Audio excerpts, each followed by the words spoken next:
Sem querer monopolizar, eu só gostava de dar aqui um exemplo que me parece como nós poderíamos dar uma volta a esta questão. Vou voltar a falar da Auto Europa, porque uma mera coincidência. A Auto Europa, como sabem, do grupo Volkswagen, tem os custos de produção mais baixos de todo o grupo na Europa. Em contrapartida, tem o custo logístico mais alto de todas as fábricas da Europa. E a competitividade da Auto Europa no grupo Volkswagen é muito afetada pelo custo logístico na componente automóvel, tem um peso significativo. Um dos problemas com que se batem é a questão, de facto, do caminhão, porque grande parte das matérias-primas, dos componentes que recebem, vêm quase todas de caminhão, de vários sentidos da Europa. Como é que este problema é um problema que subsiste na Auto Europa há muitos anos?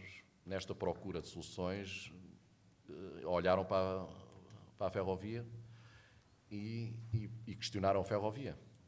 Obviamente a ferrovia é uma solução, sobretudo a ferrovia numa intermodalidade, ou seja, fazendo a ferrovia entre as pontas, entre a Auto Europa e 2 ou 3 centros de concentração na Europa, e depois tendo então toda a rede capilar de caminhão a transportar até esses centros, era possível depois organizar comboios para a Auto Europa com esses componentes e os custos, é possível baixar significativamente os custos. Só que, para montar estes comboios, é preciso um volume que a Auto Europa não tem. A Auto Europa não gera o volume suficiente para rentabilizar estes comboios.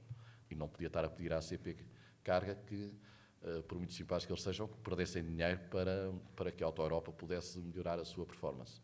O que é que a Auto Europa fez? Aqui o professor Luís acabou de referir isto, e é este sentido que gostaria de transmitir. Foi ter com os principais exportadores e importadores portugueses, exportadores e importadores da zona do centro da Europa, sentou-os todos à mesma mesa, avaliou os volumes de carga que cada um exporta e importa do centro da Europa, encontrou um conjunto deles que tinham as mesmas áreas geográficas e estes, em conjunto, estes importadores e exportadores, geram mais do que o volume necessário para a CP Carga poder viabilizar os comboios com a regularidade que a indústria necessita. Fizeram uma reunião entre todos estes importadores e exportadores, com alguns parceiros logísticos. Nós também estivemos lá, mais até como espectadores do que como outra coisa qualquer. E agora, tanto quanto sei, têm estado a trabalhar, porque só juntando várias vontades, portanto, várias pessoas, cada um trazendo os seus volumes, é que podem, provavelmente, fazer com que a CP ofereça uma solução compatível, uma solução eficiente e barata, mantendo, de facto, o transporte capilar na origem para o centro de recolha na Alemanha, no norte da Itália, etc. É um caso prático para mim, muito importante, mostra que muitas vezes não se consegue montar um serviço marítimo, por exemplo, é o caso que conheço melhor, porque não há massa crítica para o mas, se conseguir juntar todos os importadores ou exportadores para o mesmo mercado, oferecendo um bom produto, e desde que eles assumam o compromisso, é possível, de facto, e o compromisso tem que ser mútuo, não é? Porque a CP, para montar este serviço, tem que ter o compromisso da Auto Europa e dos outros importadores e exportadores que vão lá pôr os volumes, porque senão não pode montar o serviço. Mas eles têm que ter um compromisso da CP de que vai montar o serviço a determinados preços e em determinadas condições. E, portanto, havendo compromissos dos dois lados, é possível montar soluções logísticas multimodais que nos resolvam este problema do impacto ambiental, da emissão de CO2 e todos os outros que enumerei há bocado. Peço desculpa ter tomado tanto tempo. Senhor. Da Cruz, APDL, Administração dos Portos de Douro e Leixões. O papel do Porto de Leixões, e aqui encontramos-nos numa organização conjunta com o Porto de Aveiro e com as aldeias, a plataforma logística de Salamanca, é complexo. E eu, dadas as minhas funções, eu centrar-me-ia muito na nossa missão de um contributo para a competitividade dos cadeias intermodais com base marítima, na adequação da infraestrutura às cadeias logísticas que está a servir. Nesse sentido, a nossa preocupação tem sido de oferecermos, dentro daquele triângulo da sustentabilidade, boas soluções, isto é, soluções que tenham em conta a vertente social, a económica e também a ambiental. É fundamental que nós não façamos com que o equilíbrio penda para algum destes vetores, excessivamente. Não podemos ter, até porque temos limitações físicas, excesso de oferta de infraestruturas, mas aquelas que são adequadas ao nosso perfil e às cadeias logísticas que nos servem. Mas também aqui surge uma outra vertente que é social. Por exemplo, nós neste momento estamos a investir num terminal de cruzeiros que tem uma função dentro do tráfego, obviamente não do short sea shipping, mas tem uma componente vital para a sobrevivência do Porto de Leixões, que é o atenuar da fronteira cidade-porto.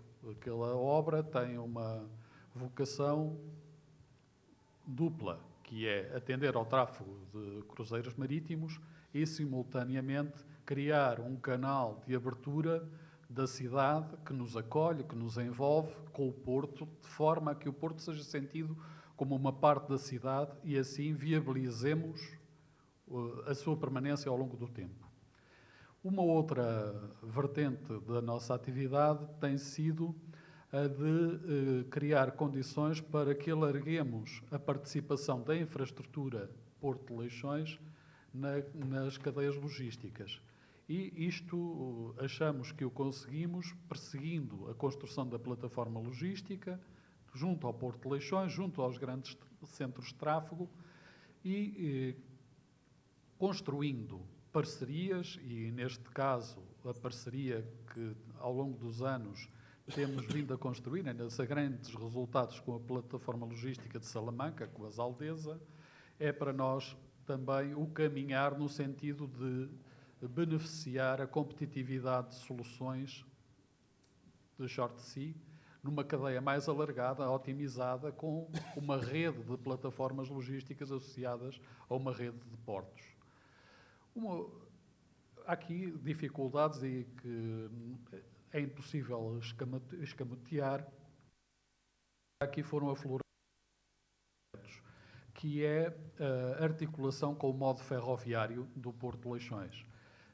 Estamos a investir nisso conjuntamente com a REFER, mas as questões do volume de investimentos que é necessário executar para termos uma boa articulação ferromarítima, face ao tráfego ferroviário que existe, torna este compromisso muito complicado.